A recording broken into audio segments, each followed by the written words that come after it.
Okay, guys, so I have bad news. I was in the hospital for 4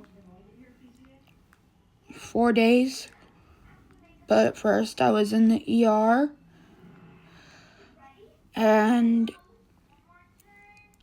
all they were doing for the seizures was giving me psych meds, and they gave me a dose of kepra, which made the seizures way less than they were. They sent me home. I had 2 more in the ambulance.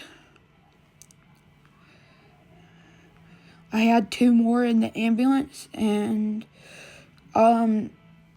St. Thomas's Ascension St. Thomas's ambulance, and they panicked and called 911, and I was sent back to St. Thomas, gaslit more, and the nurses kept complaining about how I was turning blue. And the doctor didn't want to send me home. I requested to go home against medical authority, and they still wouldn't send me home. So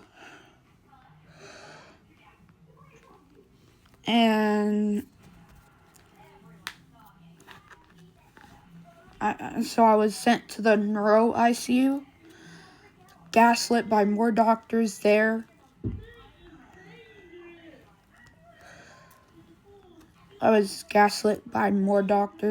And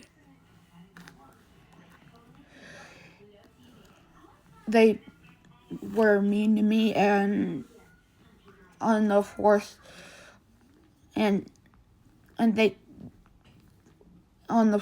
day, there was like several hours where I couldn't talk. And on the 4th day, the doctor was like, "Why won't you talk to me?" And I wrote to him. I said, "I can't talk to you because my brain and my mouth aren't connecting right now." And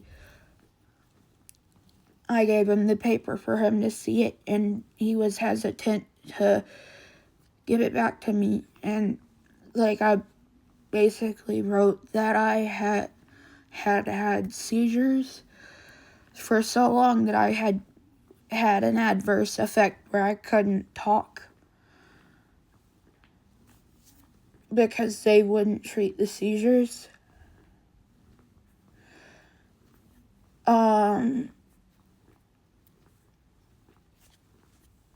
So he was hesitant to give it back, the paper and the pen, and I started screaming and crying because that's the only way I could communicate that I couldn't communicate.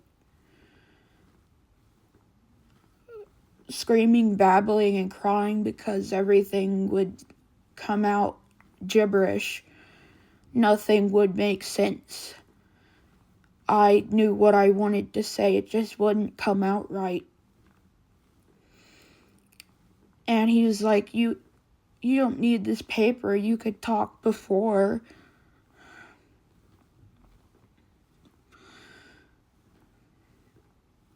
And they all had some sort of opinion that, seizures are supposed to look a certain way. And I said, no two tonic-clonic seizures look or present the same way. Everybody's seizures are different. And they were like, they kept arguing with me and saying, seizures are supposed to look this way. And I was like, well, how are they even supposed to look? No two seizures look the same. What do you expect? And they were like, we're not going to treat you for seizures. And I was like, okay, fine, then my blood's on your hands. And my soul is in God. My soul is in God's hands, and my blood will be on your hands too. Because what they're doing could unalive me. And they took me off my kepra while I was in the ICU, they took me off my kepra cold turkey, and you're not supposed to do that with any kind of medication. You're supposed to, with every medication, you're supposed to wean them off. Like, you're not supposed to cut it off just cold turkey. That's not what you're supposed to do, but that's what they did. And they did that last time that I was in their hospital.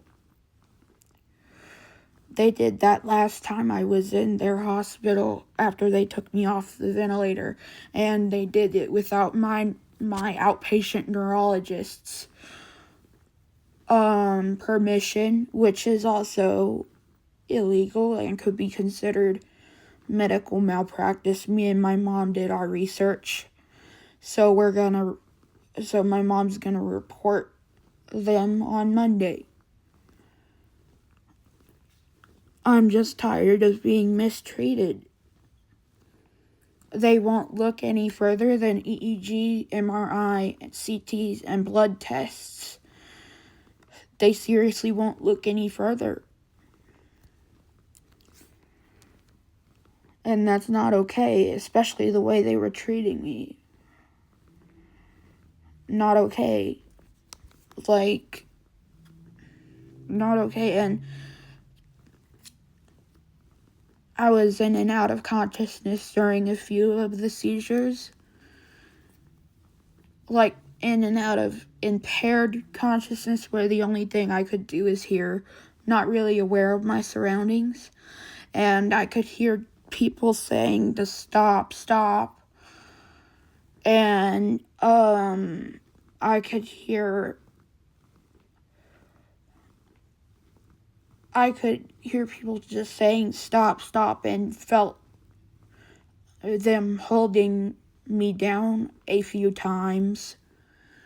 And you're not supposed to hold somebody down when they're having a seizure. So that's another area where they went wrong. And then they left me in a seizure so long that after my postictal period, this is technically still postictal because I was basically locked in my own body. I couldn't move from my head to my toes, and they kept dropping my hand on my face because they thought, oh, by the way, that's a myth. Dropping somebody's hands on their face doesn't confirm or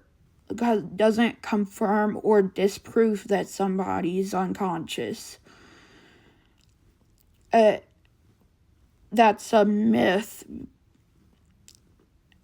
Because it doesn't confirm or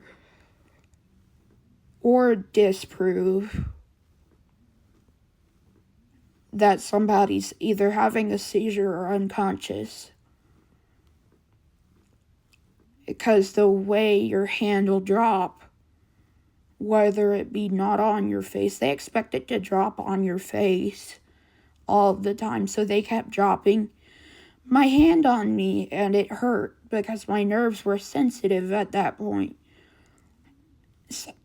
It fell on my face 5 times and sometimes would fall on my chest area. But the 5th time it fell on my face, I started having a seizure. And that's where I got this scab from right here. If you can see this, that's a little scab right there.